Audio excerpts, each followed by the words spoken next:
চব্বিশের লোকসভা ভোট। এই লোকসভা ভোটের ভোট পরবর্তী হিংসায় সারা পশ্চিমবঙ্গ জুড়ে যেভাবে টিএমসির সন্ত্রাস, লুট, খুন হয়েছে, ঠিক তেমনি করে ডায়মন্ড হারবারও বাদ যায়নি। ডায়মন্ড হারবার যে মডেল, সেই ডায়মন্ড হারবার মডেল অভিষেক বন্দ্যোপাধ্যায়ের, সেই মডেলে ভোট হওয়ার আগে থেকে যে সন্ত্রাস, ভোট হয়ে গণনার পরের দিন থেকে যে সন্ত্রাস চলেছে, সেই সন্ত্রাসে আলতাবেরিয়া, বাকেশ্বর এবং সাতগাছিয়া, বজবজ, ফলতা, ডায়মন্ড হারবার, মহেশতলা বেশ কিছু কর্মী আজকে ঘরছাড়া ছিলেন। তাদের বাড়িঘর লুটপাট করা হয়েছে, মারধর করা হয়েছে, সন্ত্রাস করা হয়েছে। তারা সেই পরিস্থিতিতে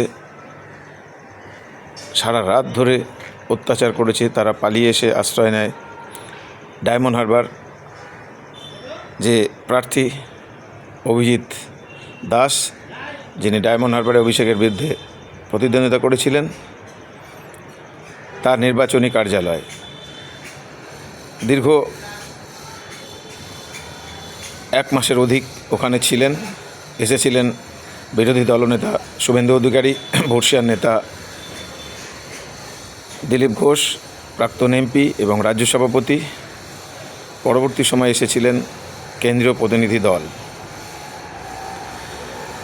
তো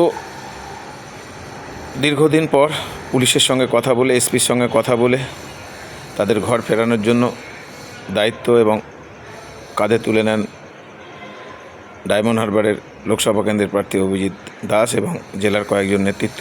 আলোচনার মাধ্যম দিয়ে তাদের ঘরে ফেরানোর জন্য এসপি অফিসে ডেপুটেশন দেওয়া হয় গতকাল।